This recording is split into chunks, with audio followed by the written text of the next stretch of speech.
Principal, Monsieur le député de la Pelletrie. Merci, Monsieur le Président.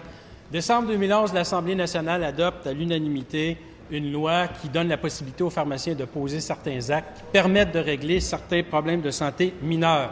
Décembre 2012, il y a entente entre le Collège des médecins et les pharmaciens. Depuis ce temps-là, Monsieur le Président, seule une négociation qui achoppe entre les pharmaciens et le gouvernement empêche les pharmaciens de poser ces actes-là. J'ai parlé de problèmes de santé mineurs, mais les conséquences, elles, ne le sont pas, comme le soulignait l'actuel ministre de l'Éducation à l'époque. Les conséquences sont des familles qui doivent aller perdre des heures et des heures aux urgences ou encore participer au derby téléphonique pour avoir un rendez-vous dans une clinique. Monsieur le Président, le ministre de la Santé, qui, je pense, a été conscientisé à cette problématique, peut-il nous dire si oui ou non, à très court terme, il va y avoir entente entre le gouvernement et les pharmaciens? Oui. Monsieur le ministre de la Santé.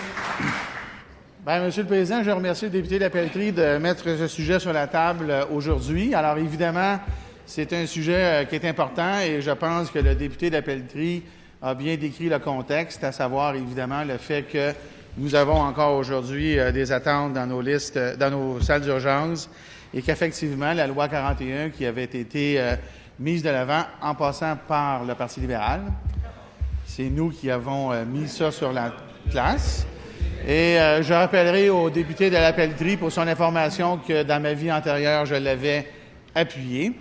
Et je rappellerai aussi à l'opposition officielle que l'opposition officielle avait toutes les possibilités de mettre en application la loi pendant la dernière campagne électorale et qu'elle a choisi, évidemment, encore une fois, d'abandonner la population. La négociation, Monsieur le Président, était passablement avancée. Malheureusement, nous devons prendre le relais et, évidemment, comme toujours, probablement ramasser et rapiécer les pots cassés. Et nous avons dit en campagne électorale que nous allions reprendre la négociation pour la mener à bon port, Monsieur le Président. Première complémentaire, Monsieur le député de la Pelletrie. Merci, Monsieur le Président. Je rappelle qu'à l'époque, l'actuel ministre de l'Éducation pressait le gouvernement, disant que c'était urgent, il fallait régler ça maintenant. Il a reproché au gouvernement du Parti québécois de se traîner les pieds. J'ose croire que le ministre de la Santé ne nous embarquera pas dans le même mode.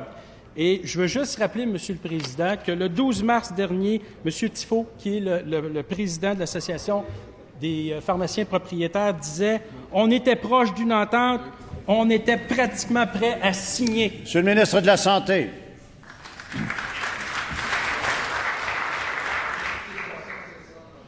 Monsieur le Président, je suis content de voir que le député de la Pelletrie croit en moi. Je suis heureux de le voir. Mais je rappellerai au député de la Pelletrie qu'il devrait adresser ses commentaires à l'opposition officielle.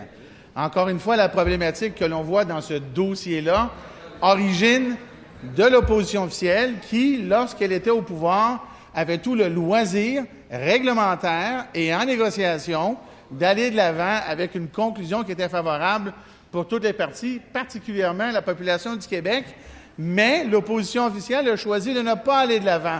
Alors, comme je l'ai dit il y a quelques instants, je vais reprendre la négociation, évidemment, en temps et lieu, parce que là, nous sommes dans une situation particulière et nous l'amènerons à bon port, Monsieur le Président.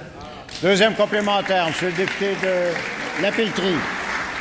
Monsieur le Président, que je sache, c'est le ministre lui-même qui nous a rappelé que cette loi-là avait été déposée par son parti à lui. Que je sache, ce sont les mêmes fonctionnaires. Que je sache, c'est la même association des pharmaciens propriétaires. Que je sache, le président dit « on était prêt à signer, on était proche d'un deal ». Qu'est-ce qui l'empêche de conclure? Monsieur le ministre de la Santé. J'apprécie les efforts de mémoire du député de la Pelletrie, mais malheureusement, il faut s'occuper non pas de mémoire aujourd'hui, mais bien de réalité. Ce n'était pas le même déficit, n'est-ce pas? Alors aujourd'hui, on a terminé ben oui, mais c'est une réalité. Nous avons à terminer et conclure une négociation qui se fait maintenant dans un contexte nouveau, mais je réitère que notre opposition, qui a été clairement affirmée en campagne électorale, est d'aller de l'avant avec l'application de la loi 41 dans un cadre de négociation qui sera au bénéfice de toutes les parties, et particulièrement celle du Québec, en ce qui a trait au budget.